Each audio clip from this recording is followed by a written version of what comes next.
Salam sejahtera Malaysia, denyut nadi suara rakyat bergema di channel ini. Jangan lupa tekan butang subscribe, like dan share. Malaysia kita punya, cintai Malaysiaku, kita jaga kita.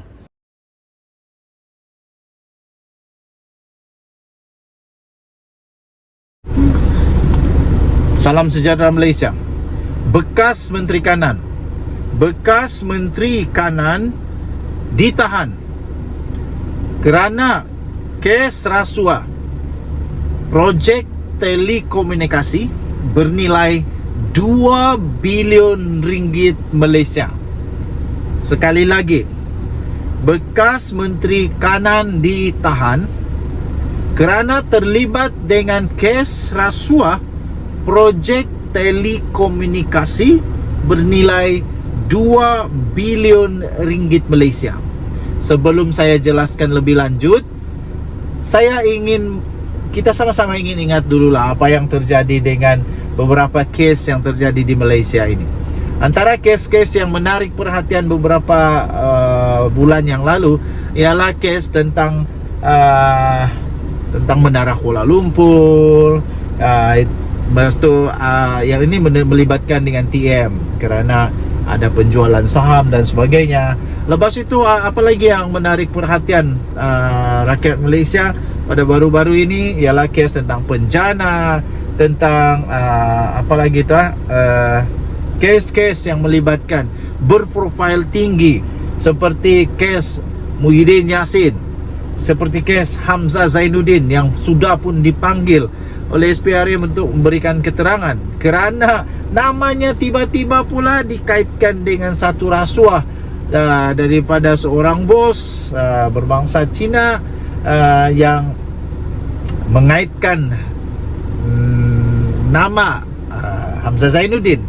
Sekarang ya tuan-tuan dan puan-puan, bekas Menteri Kanan pula.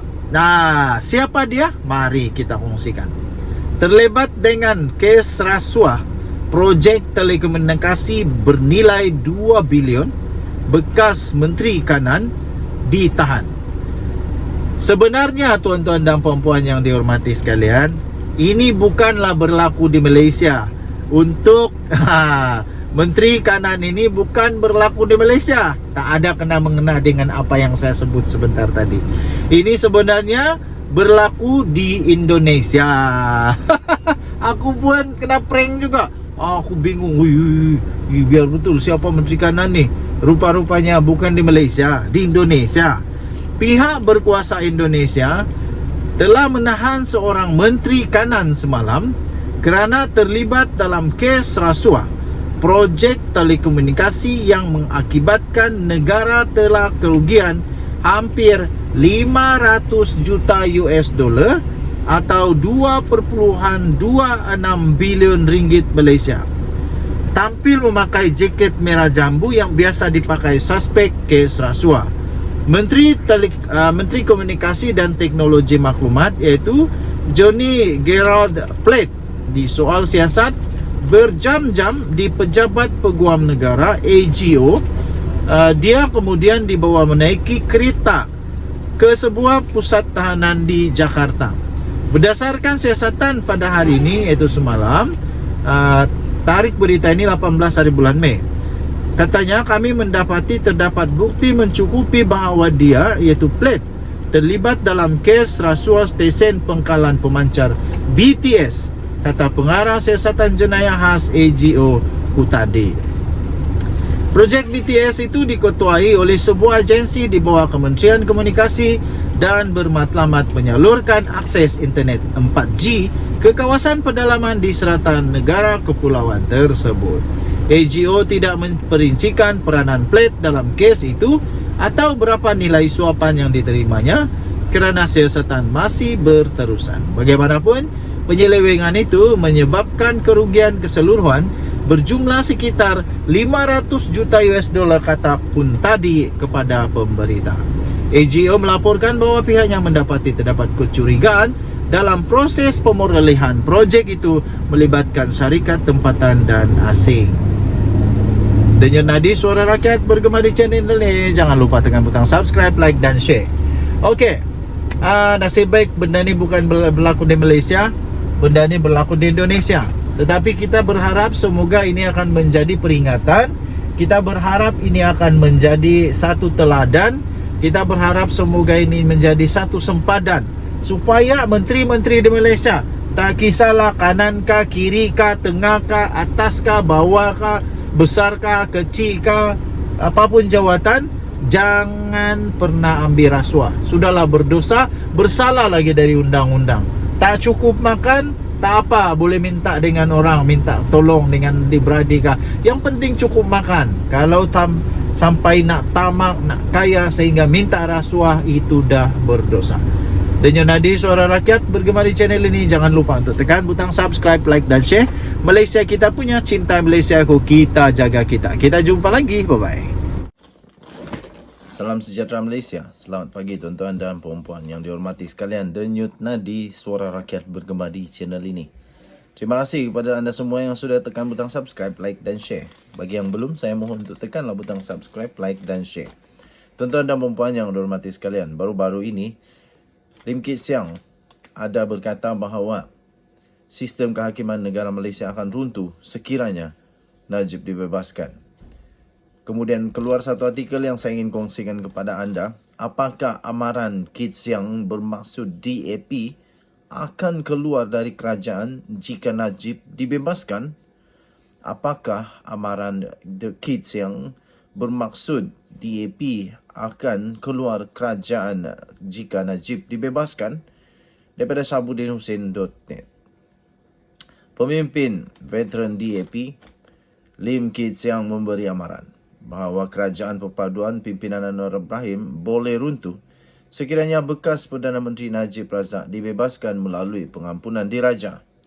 Menjelaskan pendapatnya itu, beliau melihat masalah yang dihadapi oleh kerajaan pimpinan Anwar ketika ini ialah lebih bersifat dalaman daripada luaran. Katanya, saya fikir menjadi satu kesilapan untuk percaya bahawa UMNO hanya boleh kembali ke zaman kegemilangannya jika Najib dikeluarkan daripada penjara. Sebaliknya, saya percaya pengampunan diraja Najib sama sekali tidak memberi keuntungan kepada UMNO, tetapi hanya akan menguntungkan PAS dan Bersatu, selain menyebabkan keruntuhan kerajaan perpaduan yang sedang dipimpin Anwar, kata Kit Siang pada satu kenyataan pada hari ini. Apakah yang dimaksudkan oleh bekas pengerusi DAP itu? Dan bagaimana kerajaan perpaduan boleh runtuh disebabkan bebasnya Najib? Dengan Kit Siang mengatakan pembebasan Najib hanya akan menguntungkan PAS dan Bersatu, keruntuhan paling mudah yang dipercayai ramai boleh berlaku adalah disebabkan penolakan rakyat terhadap PH dalam PRU 16 akan datang.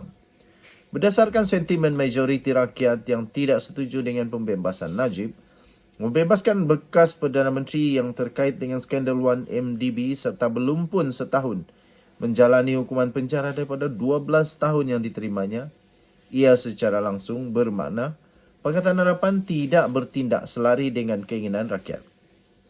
Akibatnya, rakyat pasti akan menghukum PH kerana kedudukan Anwar sebagai Perdana Menteri dipercayai berperanan membantu pembebasan Najib itu. Jika itu berlaku sebagaimana disebut Kit Siang, PAS dan Bersatulah yang akan untung. Keruntuhan itu tidak berlaku dalam waktu terdekat ini.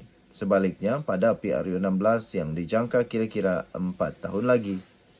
Tetapi apabila Kit Siang memberi amaran terbuka bahawa pembebasan Najib akan menyebabkan keruntuhan kerajaan, secara tersirat ia juga sebenarnya adalah satu isyarat bahawa DAP tidak setuju dan menentang perkara itu. Dalam pembentukan kerajaan perpaduan ini, sementara PH mempunyai 82 kerusi, 40 daripada DAP. Ia bermakna daripada jumlah 148 sokongan ahli parlimen yang dimiliki kerajaan perpaduan sekarang, ia akan runtuh jika DAP bertindak keluar disebabkan tidak setuju dengan pengampunan terhadap Najib Razak. Adalah jelas bahawa DAP lebih berbahaya daripada UMNO dan BN yang mempunyai 30 ahli parlimen, yang mana baru-baru ini MT UMNO telah memutuskan untuk menghantar memorandum kepada Istana Negara bagi pembebasan Najib. Adakah ini bermakna Kit Siang sebenarnya sedang memberikan amaran kepada Anwar Ibrahim tentang bahaya yang bakal menanti jika Najib dibebaskan. Sabudin Husin, 15 April 2023. Bye-bye.